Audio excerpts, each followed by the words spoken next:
Every person on earth was created with divine intent. You are not a mistake, a coincidence, or a random accident of nature.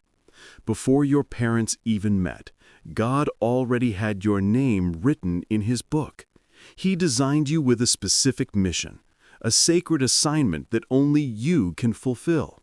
You are part of a divine plan that stretches far beyond time and imagination. Every heartbeat, every breath, every experience you've ever had was part of God's preparation for your purpose. Many people spend their whole lives chasing success, wealth, or approval, believing that these things define who they are. But purpose is not found in possessions or popularity. It's discovered in surrender. True purpose begins the moment you stop asking, "What do I want to do with my life?" and start asking, "God, what do you want to do through my life?" When you live for God's will instead of your own, your existence gains eternal meaning. Walking in purpose is not always easy. It may require you to let go of your comfort zone, to walk away from distractions, and to embrace challenges that refine your character. God often hides great purpose behind seasons of pain, because pain prepares your heart for power. Don't despise the process. It's shaping you into the person who can carry your destiny with grace. Remember, your life is not random. It's intentional. Before the foundation of the world, God had a vision of you walking in purpose. You were not just living day by day. You were part of a divine story written by the hand of the Almighty. Your role is unique, and your existence has eternal value. To walk in God's purpose, you must learn to recognize His voice. The world around us is loud and filled with constant noise, opinions, distractions, social media, and fear, but God's voice is gentle, calm, and personal. He doesn't always speak in thunder or earthquakes. Often He speaks through a whisper in your heart, through Scripture, or through a peaceful confirmation that only your spirit can discern. Hearing God requires stillness. You cannot hear Him when your mind is full of chaos. That's why prayer, meditation, and time in His Word are essential. God's voice will never contradict His Word, and His guidance always produces peace, not confusion. The more you spend time in His presence, the more familiar His voice becomes. You begin to recognize when it's Him speaking, not your emotions or the world's expectations. Sometimes God's instructions will seem unusual. He might call you to step out in faith, to forgive someone who hurt you, or to leave behind a comfortable situation. When Abraham left his homeland, he had no idea where he was going, yet he obeyed because he trusted the one who called him. Obedience always unlocks revelation. You may not understand the why today, but when you follow His leading, He will show you the how tomorrow. God is always speaking, through creation, through circumstances, through people, and through the still small voice in your heart. But it's up to you to listen. Silence the noise of the world and tune your heart to heaven's frequency. The closer you walk with God, the clearer His direction becomes. Fear and doubt are two of the greatest enemies of purpose. They whisper lies that make you question your worth, your calling, and your ability. Fear says you're not good enough, and doubt adds, maybe you heard God wrong. But both are tools of the enemy designed to stop you from walking in faith. When fear controls you, you stop moving forward. When doubt consumes you, you stop believing in the power of God within you. The Bible is full of people who battled fear before fulfilling their destiny. Moses said he couldn't speak. Gideon said he was too weak. Jeremiah said he was too young. Yet God used each of them mightily because they obeyed despite fear. Courage isn't the absence of fear. It's moving forward while trusting God's strength instead of your own. Every time you take a step of faith, fear loses its power over you. Doubt attacks the mind. It makes you question God's promises and your ability to carry them out. But remember this, God doesn't call the qualified. He qualifies the called. You don't need to have it all figured out. You just need to trust the one who does. When Peter stepped out of the boat to walk on water, his miracle began the moment he focused on Jesus. The moment he looked at the storm, he began to sink. Keep your eyes on God, not on your fears. When fear says you can't, let faith say God can. When doubt says it's impossible, let faith respond, with God all things are possible. Your future is not determined by your fears.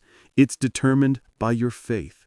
And faith grows every time you trust God in the face of uncertainty. Purpose is not discovered in grand moments.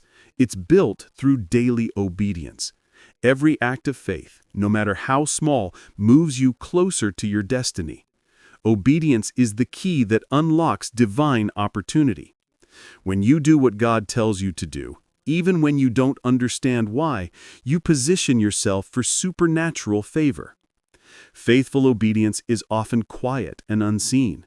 It's choosing to pray when no one is watching, to forgive when no one apologizes, to give when no one appreciates it, and to love when it's hardest to do so. These acts may seem insignificant, but they build spiritual strength and endurance. God is not looking for perfection. He's looking for hearts that are willing to say, "Yes, Lord," again and again. Think of David. Before he became king, he was just a shepherd boy tending sheep. He wasn't in a palace, he was in a field, but he was faithful in the little things, protecting, serving, worshiping. God used that season to prepare him for greater responsibility. The same is true for you. Every small act of obedience prepares you for your greater calling. When you choose obedience over convenience, you align yourself with God's timing. The world might not notice your faithfulness, but heaven does. Keep walking in obedience even when you see no immediate results, because obedience always produces fruit in due season. One of the hardest lessons in walking with God is learning to wait. Waiting is uncomfortable, especially when you have a vision burning in your heart. But God's timing is perfect, even when it feels painfully slow. When He delays something, it's never denial, it's development.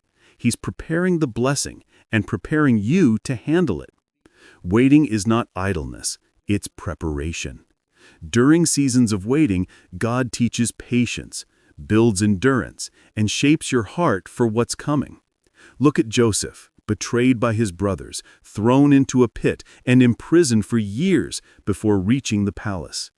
But every delay in Joseph's life was divine preparation for destiny. Without the pit, he would never reach the throne. Impatience can destroy what faith is building. When we try to rush God's process, we end up making mistakes like Abraham and Sarah did with Ishmael. God's promise doesn't need your shortcuts, it needs your trust. The waiting period is where your character matures and your faith deepens. Learn to say, "Lord, I may not understand, but I trust your timing more than my own." So while you wait, keep worshiping. While you wait, keep serving. While you wait, keep believing. Because waiting seasons are not wasted, they are wombs of transformation. God is working behind the scenes, arranging everything for your good and His glory. And when His timing arrives, everything will fall perfectly into place. God never creates anyone empty. Inside you, there are gifts, talents, and abilities that reflect His divine design. Before you were born, He placed inside you the tools you would need to fulfill your destiny. You may not see them clearly at first, but your gifts are the keys that unlock your purpose. When you use them faithfully, you begin to see how every part of your life, your passions, your skills, your experiences, fit together in God's plan. Many people compare themselves to others and feel unqualified, but God didn't make you to be a copy. He made you to be a masterpiece. The world doesn't need another imitation, it needs your authenticity. The same God who made the stars and oceans created you with intention. Your uniqueness is your strength, not your weakness. When you stop competing and start contributing, you discover freedom in being who God called you to be. Discovering your gifts begins with awareness. What comes naturally to you? What brings you joy when you do it? What problems break your heart so deeply that you feel compelled to help? Those are often signs of divine gifting. The more you serve, the more your gifts grow. Gifts are like muscles. They strengthen through use. You may not start perfect, but consistency leads to mastery. When you align your gifts with God's glory, your life becomes a blessing to others. You begin to live with clarity, passion, and peace. Your gift is not just for you, it's a channel for God's light to reach the world. Never hide what God placed in you. When you use your gift, heaven rejoices, and people see Christ through your actions. Purpose and integrity are inseparable. You can't fulfill a divine calling with a compromised character. God values purity of heart far more than talent or charisma. In a world that rewards image over integrity, staying true to your values becomes an act of worship. Integrity is choosing what is right even when no one is watching. It's keeping your promises, staying honest, and walking humbly before God and people. Integrity isn't about perfection, it's about consistency. It's falling but choosing to rise again with humility and repentance. It's admitting when you're wrong and seeking God's grace to do better. When you walk in integrity, your life becomes trustworthy, and God can promote you to greater levels of influence. But when you compromise for quick success, you risk losing what took years to build. The Bible gives countless examples. Joseph maintained integrity in Potiphar's house even when temptation came knocking. Daniel refused to bow before false gods, even if it meant facing lions. Jesus, though mocked and betrayed, never compromised his truth. Each of them understood that real purpose can't survive without moral foundation. Integrity attracts divine favor. When your heart is pure, your path becomes protected. You may not advance as fast as others who cheat or deceive, but your blessings will last because they're built on truth. Remember, the goal is not to appear righteous, it's to be righteous. The God who called you sees everything, and he rewards those who walk uprightly before him. No one fulfills their purpose alone. Even Jesus, the Son of God, walked with disciples, mentors, and friends. The people you walk with can either fuel your faith or drain your destiny. That's why it's crucial to choose your circle wisely. Some people are meant to push you forward, while others are sent to test your discernment. The right relationships bring wisdom, correction, and encouragement. They don't flatter you, they sharpen you. A true friend tells you when you're wrong, prays for you when you're weak, and stands with you when everyone else walks away. In contrast, wrong relationships can confuse your direction, dull your passion, and distract you from what God called you to do. Ask God to show you who belongs in your life. Some people are seasonal, sent to teach you something and then move on. Others are lifelong partners in purpose. You need divine wisdom to know the difference. Abraham couldn't walk into his promise until he separated from Lot. Sometimes separation isn't rejection, it's redirection. Build relationships that push you closer to God, not away from him. Surround yourself with dreamers who believe in your calling, intercessors who pray for your journey, and mentors who've walked the road before you.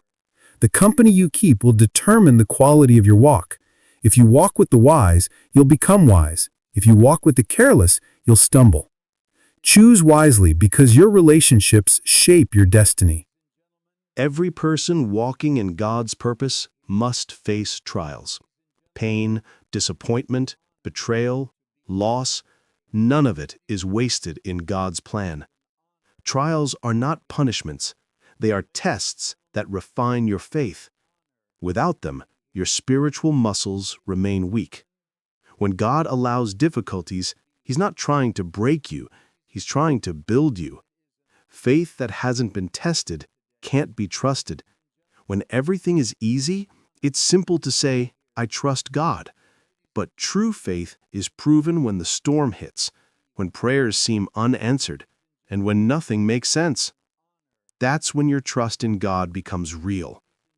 Job said, "Though he slay me, yet will I trust him." That's the kind of faith that moves heaven. Look at Joseph's story again. Betrayed by family, falsely accused, forgotten in prison, Yet he never turned bitter. He kept believing, kept serving, and kept trusting. His trials prepared him for leadership, compassion, and wisdom. Without his pain, he would not have been ready for his purpose. Every season of hardship is shaping you into the person God needs you to be. So don't give up when things get hard. Your trial is not the end, it's the training. God uses fire to purify gold, and He uses pressure to produce diamonds. Keep your faith alive, even when you don't see results. One day, you'll look back and realize that the pain that once hurt you was the same pain that prepared you. At the end of it all, the purpose of life is not about fame, comfort, or success. It's about glorifying God. Every breath you take, every dream you chase, every victory you celebrate should point back to Him. You were created to reflect His love, to carry His presence, and to reveal His power to the world. When people see your life, they should see the fingerprints of God all over it. Living for God's glory means surrendering every area of your life. Your ambitions, your relationships, your finances, your future, and saying, "Lord, have your way." It's no longer about what pleases you, but what honors Him. This kind of surrender doesn't make life dull, it makes it meaningful. It fills your heart with peace that the world can't give, and joy that circumstances can't steal. When you live for God's glory, your ordinary actions become extraordinary. Every act of kindness, every prayer whispered in secret, every moment of obedience becomes worship. You stop chasing worldly applause and start seeking divine approval. The applause of heaven is worth far more than the recognition of men. So walk in your purpose daily, with humility, with love, with unwavering faith. Even when you stumble, get back up and keep going. Your life is a light meant to shine in the darkness. Let everything you do, your words, your work, your worship, reflect the greatness of the One who created you. Because the highest purpose of life is simple, yet powerful: to live every moment for the glory of God.